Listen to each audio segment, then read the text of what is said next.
Rams at the Ravens. It feels like this could be the key to a lot of DFS lineups on Sundays on. Yeah, definitely. And I think it's going to be one of those situations where the weather in Baltimore is going to put some people off.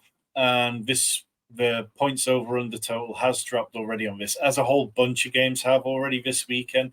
We are going to see plenty of rain. We are going to get into those winter months where some of these games across America are going to be affected by weather. But I don't think it really affects what the Ravens want to do. The Ravens want to run the ball, and they don't have a downfield passing game. So it all comes back to, are they still going to be able to pass the ball short, shallow, efficiently, at the same time as being able to run the ball? In terms of how they choose to run the ball, it's going to be really interesting because we saw pre-bye week Keaton Mitchell have a season-high 46% of the snaps. He came in and seemed to be playing ahead of Gus Edwards at times. He's had 65 yards in 3 of the last 4 games. Does he kick on? Do we get that post-rookie bye week bump? And he actually takes a bit more. I'm a little bit skeptical, and I think that Gus Edwards is still going to be plenty involved, particularly if the weather's rubbish and there's questions about ball security, because Gus Edwards is so reliable like that. I think we're going to continue to see Zay Flowers lead the team in targets in games without Mark Andrews across the week 1 and week 12 game that we saw him play. He had 2.8 more targets per game without Andrews within the games with him. And I think this is going to be a big Lamar game. Lamar has been rushing plenty. He averaged 9.5 rush attempts per game over the last 4 games, racking up 48.5 yards per game in that period. And the Rams have struggled against dual threats, as you can kind of see there on the screen. They gave 47 yards to Josh Dobbs, 56 to Anthony Richardson, 72 to Jalen Hurts, and a touchdown. So I feel, we're due the kind of blow-up game from Lamar at some point. His touchdown rate this year is lower than it's been across the course of his career. And part of that is because Gus Edwards has been phenomenal in the red zone and around that sort of inside the 5. So it has taken away some of those passing touchdowns. And then on the other side of this game, what does it look like for the Rams? Kyren Williams, his usage has been utterly elite over the last couple of weeks, 58 PPR points combined in the last 2. But he's coming up against the Ravens run defense that ranks 4th in DVOA.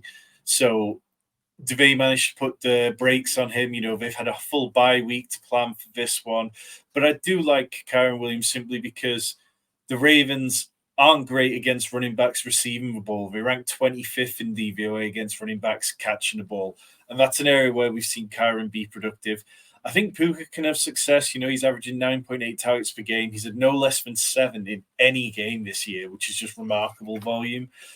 And where he's winning, it's not just in the slot now. He is winning downfield. Matthew Stafford's playing well, probably not getting the fantasy results that we'd like him to, but in real NFL terms, he's been fantastic lately.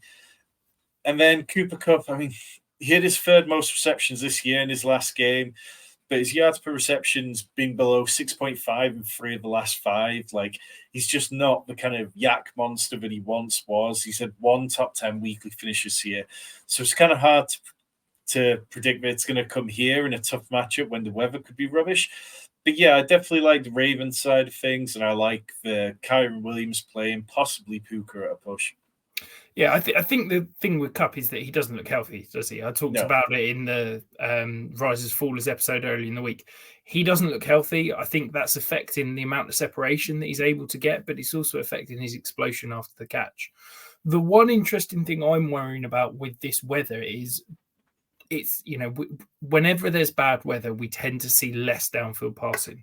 Does that mean we're going to go back to early season Flowers usage where we're potentially going to see a high amount of manufactured touches, lots of screens, lots of reverses, end arounds, jet sweeps, that kind of thing, to get the ball in his hands in space but not have to be throwing the ball downfield? I think so, and I think it's looking for those opportunities to develop plays downfield with yards after the catch rather than, the Ravens have struggled with that downfield pass all season. There's been drops, and so some statistics this week that suggested over 50% of the downfield passes Jackson has made have been catchable, but the wide receivers haven't caught them, and that's a lower rate than average. So I don't really worry about it because we saw with Zay Flowers last week that end around which he took to the house to finish the game against the Chargers. they're capable of creating those plays. And I think we've seen it from Odell Beckham on slants and stuff like that. Isaiah Likely, he had 6 targets versus the Chargers. They need to get him involved across the middle of the field in that kind of area, which is an area which, okay, the Rams have got a really good safety in Fuller, so perhaps they try to take that away. But I think the key to this game is the short passing game for the Ravens.